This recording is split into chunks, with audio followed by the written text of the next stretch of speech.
Nagpapakulo pa lang ako ng tubig dyan para sa kamote. Diyan kasali, merienda lang. Tapos carrots tsaka cucumber, mga pang salad naman. So dito pa lang talaga tayo magsisimulang magluto ng Chicken Bicol Express.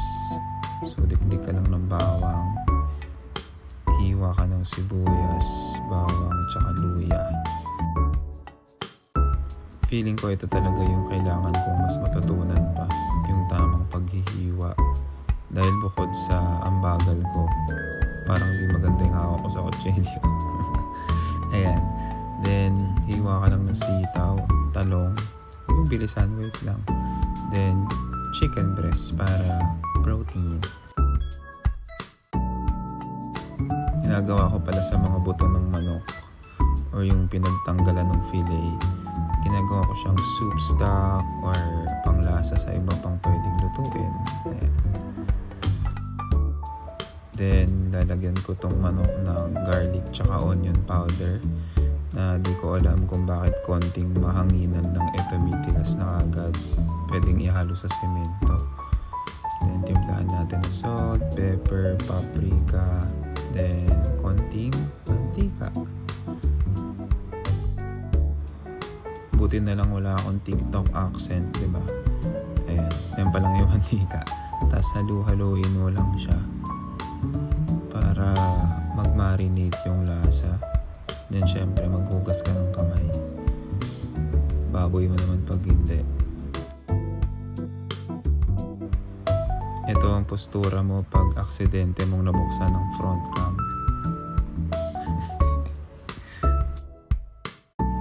Mamaya makikita nyo kung bakit gano'n yung itsura ng buhok ko.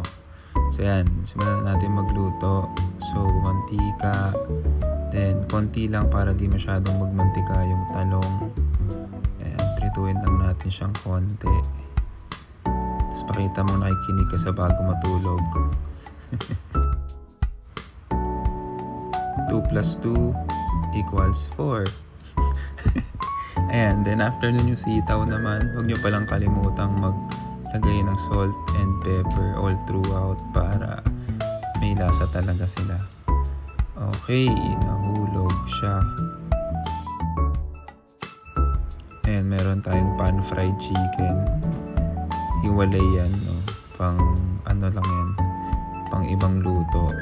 Then yan, ini-strain ko yung buto dun sa broth. At pipirituhin na rin natin yung mga nakahiwa ng manok na lagyan ng pangpalasa.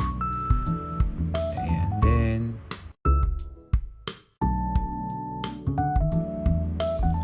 alugin mo lang yung manok. Ayan, gisingin mo, baka inaantok na.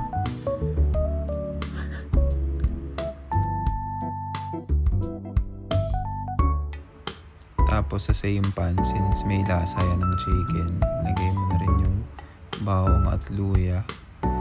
Pagbabrownin mo lang yan ng konti. Then, pag medyo gano'n na yung kulay, pwede mo nang ihalo yung sibuyas. Ayan. Then, gisa-gisa lang para magkakailanlan sila. Tapos, pwede mo nang lagay yung manok. Yun, no? Sa part na to, dahil nga tinetest run pa lang natin yung bagong camera, hindi na siya kita. Diba? So yun yung mga pagkakamali natin. Naglagay pala tayo ng bagoong. Salu-haluin mo lang. Syempre, di pwedeng walang bagoong ang Bicol Express. Pero syempre, di naman yung authentic, diba? Di nga totoong gata ginamit natin yung nakapak na yung Coco Mama. Ayan. Pero mas masarap pa rin dyan yung Imong Mama. Okay. Next is ikaw nang bahalang mag-adjust ng timpla dyan, syempre.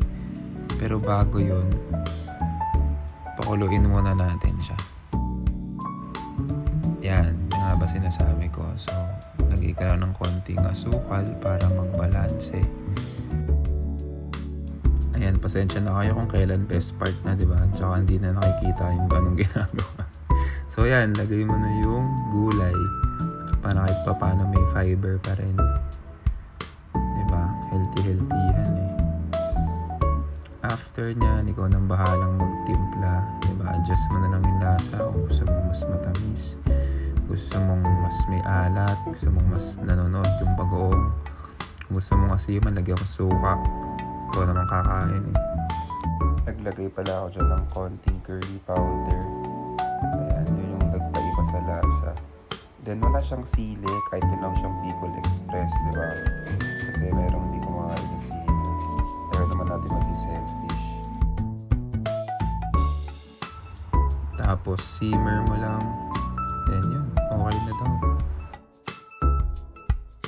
Sorry, walang video ng kinakain na dahil meal prep nga yan eh. Pero yan yung reason ba't ganun yung buhok ko. Dahil nakagal na setup ng camera. Okay, thanks, bye.